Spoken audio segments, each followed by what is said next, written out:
adventurers, welcome. I'm glad y'all can make it to this one too. Where am I at right now? I'm currently in Warner Robins, Georgia. I did not intend on coming to Warner Robins today, by no means. I went home, sat down in my chair while May ate some chopped up pork meat that I cooked the other night. In the other video, I explained why May is getting the special treats and extra protein and stuff like that. But I was sitting there and I saw what time it was. It was like 4:30. Catastrophic was already home. He took his bike to school today, so yeah, he was already home when I got home. But Mala wasn't there. Oh, no, we're not going to get gas. And I'm like, well, why isn't Mala home yet? Let me message her. So I sent Mala a message. And I completely forgot that she was working late tonight and wouldn't be home till around 7. So like, you know what? I'm not going to have dead time. I'm going to go ahead and get out. I have my new mic adapter. I'm going to get out and make me some content. So that's what I did. I got out. Got on the bike, started making some content, and wasn't really worried about where I was going or what I was gonna do. But 3 videos in, I look up and I'm in Warner Robins. What can I do here? Well, first things, I'm gonna need some gas. I am sitting on less than 15 miles range on my current fuel status. Appreciate you seeing me there, buddy. And with that, I cannot make it back home unless I get gas. So I'm going to go stop, get some gas. But more importantly, I'm going to text my friend James, who lives here in Warner Robins, and see if he's home. I'm not going to bother him very much. I just want to see if he's home and pick up the Mini that I passed to him, oh gosh, I want to say 2 months ago. 2 or 3 months ago, yeah. Alright, so I passed to James a Mini, well, it's not that small, it's a little bit bigger than that, but it's a D&D miniature that I thought was absolutely amazing to get. So I bought it, and I kind of fell out of painting the Minis. I'm okay at it, not great by any means, but my buddy James can paint like a sumbitch. You hear what I'm saying? He can make some stuff look damn good, amazing. So I thought to myself, I want to take this Beholder Mini that I have, pass it to James, let him paint it, and then I'm going to put it on this bike somewhere. I'm not real sure where yet or how. I know I'm going to end up casing it in resin so it doesn't have the paint wear off or break. So once I get it and have it in hand and see what I can do with it again, I'll be able to figure out where on this bike I'm going to put it. But that's where I'm headed now. I'm headed to James's house. He said he had it ready for me a month ago. It tells you how good of a friend I am, right? I ain't been out to see my buddy in months. That's all right. That's the kind of friendship me and James have, and I hope all of my friends kind of appreciate that kind of friendship with me. I don't do the best at communicating. I get lost in the days, and Monday turns to Tuesday, turns to Thursday, turns to next Sunday before I realize it. And I haven't sent any text messages or phone calls or come out to visit anybody. And that's just kind of how I do things without doing it on purpose. It's not intentional. I don't want to ignore my friends. I just allow them space to live their lives while I have this space to live my own life. And James appreciates it, and a couple of my other friends too, but there's a few I think, I know there's a few that I only saw like once every couple months or so, and they took it personal without really looking at the whole situation. So we're not really friends anymore. I don't really communicate with them. They don't communicate with me, which is fine. You know, that happens in life. You just have to move on and let life be life. Well, you don't really see these a lot. This is a Alfa Romeo. You don't see those a lot in this area. But it is Warner Robins, so I don't know. It's like not that uncommon, I don't guess. I don't know. But yeah, so sorry for the squirrels, guys.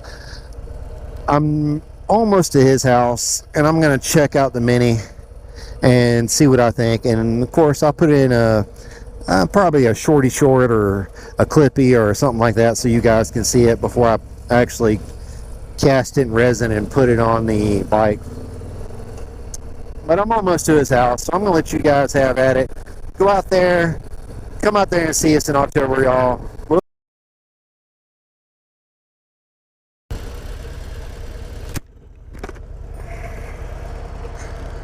Welcome back, adventurers. Well, my trip to Warner Robins did not go as planned. Gotta watch out, the sun's gonna be right in y'all's eyes. Damn. As I was saying, the trip to Warner Robins didn't go quite as planned. Turns out my buddy James is at work and can't come out to play today. Well, that's alright. I'm happy that he's working. Oh, don't wave at me, dude. That's cool. I get it. Traffic's busy. 2 hands on the bars. I got you. No problems. But yeah, so he wasn't at home, so I wasn't able to pick up the D&D Beholder Mini thing. So I won't be able to show you guys that until I can get it. Which is fine. That's not a big deal. I needed to get out and just do some riding and recording anyway. So here we are, sitting at a stoplight at Moody Road and Russell Parkway, heading out of town. Some of these folks look really happy. Like, okay, she didn't look happy. Alright, she doesn't look happy, but all the other ones were smiling. So I don't know if that's going to be her problem or if that's going to be, I don't know. There's a lot of these folks in town look happy. I did get some gas, so I'm now at 4 bars or just under half a tank. Only had $6 on me in cash. Now I didn't want to use the cards, so I only got half a tank. That's alright though. It's going to be more than enough to get me home because empty got me all the way here to town, so. Uh-oh. I see a 2-wheeled brethren heading this way. Oh, what is he? Oh, this is always a challenge, right? So this is a game that me and Catastrophic and even Mala plays to a certain degree. She doesn't know the bikes as well, so she can't really call out what she thinks it is without just calling out the brand more or less. And we have... Damn. Judging by the tail end, I'm going to call that a Suzuki. I know y'all didn't see it, so you don't know what it looks like. But it had a big fender on the rear end, just a big swooping thing. So I think it was a Suzuki.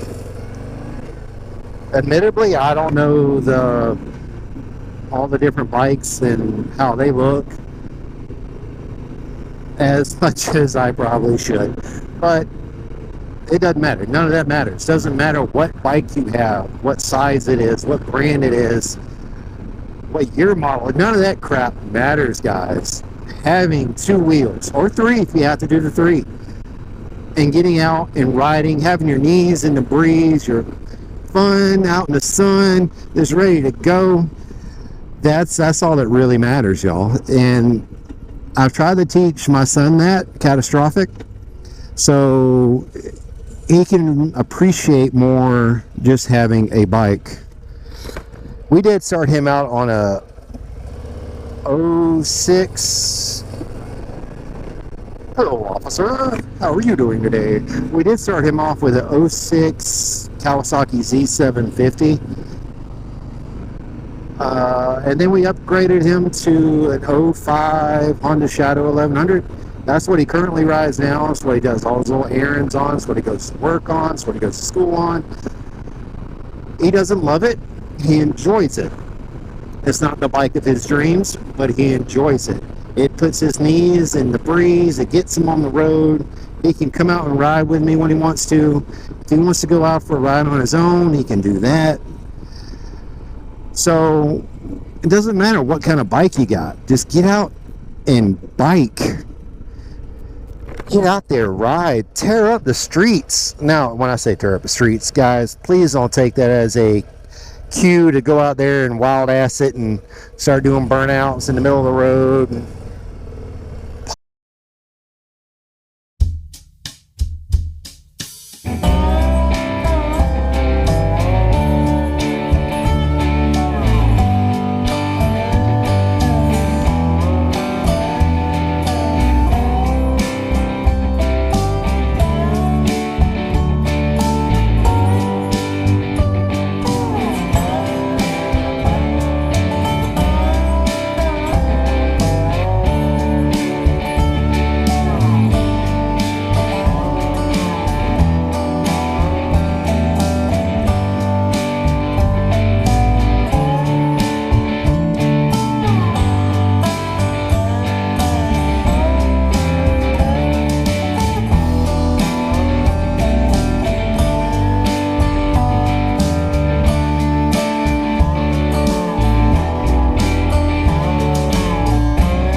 Welcome, adventurers, to a different angle for the day's ride, right?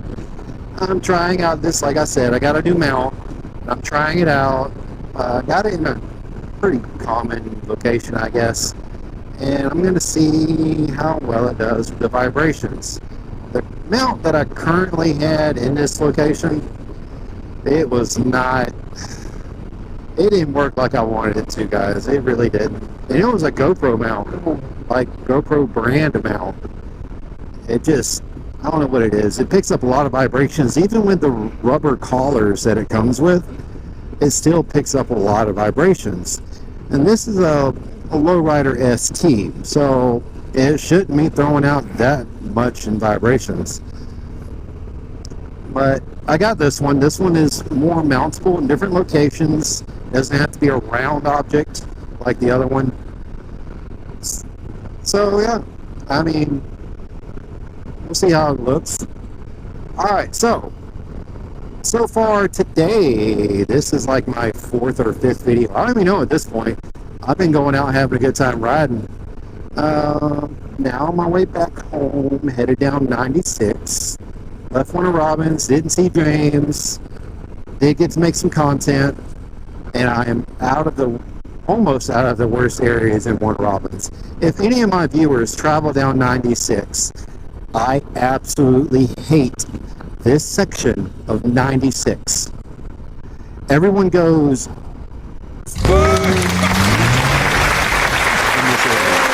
and I'm sorry, that is what they go. They get to the sections where it's single lane and want to go 55, 60 at most. Although just before they got to that section, they were running 65, 70.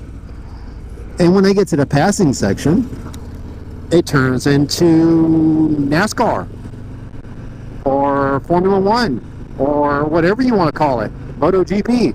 These suckers wild it out. They hit that gas pedal and let them cars roar until the passing lane ends. When the passing lanes ends, that's when they decide, hey, let's go back 50 again. And they'll slow down after going 80, 90 miles an hour to a crawl and expect that to be okay with everyone else around them too.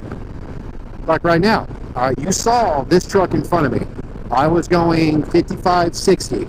I bumped my cruise control up to 68, anticipating being able to pass him under cruise control. Now he has picked up his pace and is now slowing back down again. So we're just going to ease on over here. Oh, nope. No more easing up on you, buddy.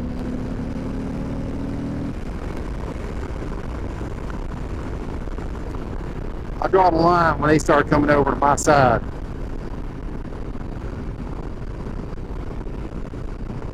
Yep, we're all good. We're all clear. The guy in front of me's got plenty of space. The guy that's fast has got plenty of space. We're all good. We can calm it back down.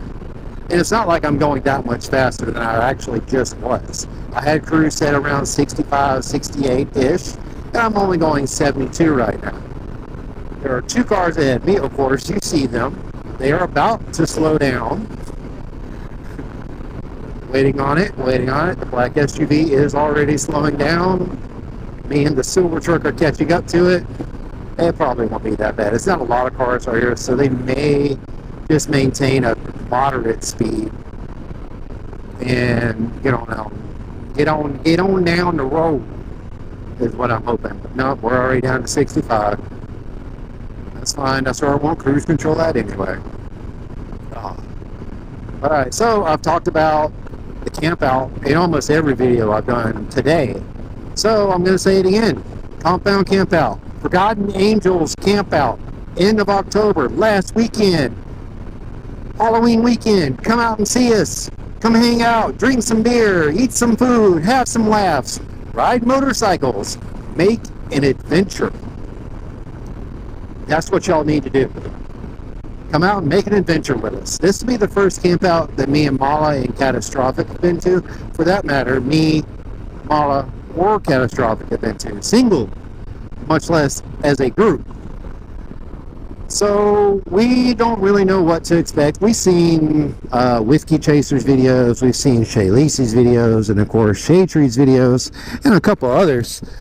Blockhead's going to be out there. I am really looking forward to sitting down and just listening to him and his associates kind of talk about what they have going on and what they do. More or less on the building a motor, upgrading motors, so on and so forth. More in that realm. And because here's my thoughts, guys. I was eyeballing the Harley Davidson service plan at the shop the other week when I had my ST, the D20, down for its 5K service. It was 5K at 6K. Yeah, the math adds up. Don't worry, guys. And I was looking, and I saw the mile marker that my FXFB, or Fat Bob, had on it before I traded it in. Now, when I got that bike, it had 2,000 miles roughly on it. When I traded it in, it had 48 to 49,000. So it was reaching that 5K service mark. If any of you have paid attention to that service map at the dealerships, you'll know that's a roughly $1,000 service minimum, right? That's a pretty hefty service. So what our plan was originally on the FXFB, or the Fat Bob never got a name, guys. I'm sorry. What we thought we were going to end up doing is at 50K-ish, having the motor rebuilt and built up from a 107 to a 128, or to something comparable. I know there's all different sizes you can get to by using different components, but if you're putting money into the components, why not go full bore? Does that question make sense? And here's my logic. All right, so the ST, the D20, currently sits completely unmodified at 6,000 miles and climbing. And the first thing all Harley owners do is they want to change their air intake, change their exhaust. All right, lady, get on your side now. There you go, sweetie. And it changes a lot on the bikes. You have to get it tuned by a tuner to have the bike running as it should with the new components. And that's the stage one. Stage one is the air intake, the air exhaust, and the power controller, or tuner, if you will. And once you get past stage one, it starts turning French, Greek, German. I don't understand it all. I understand that you end up getting a new cam, and that cam changes a lot of the motor. You get new jugs. Jugs change the size of the motor, right? Then you have to get new heads, because you're getting all these other parts. You have to get bigger heads to go with all the other parts, so your bike can not only get air and fuel like it needs to, but it can get it out like it needs to.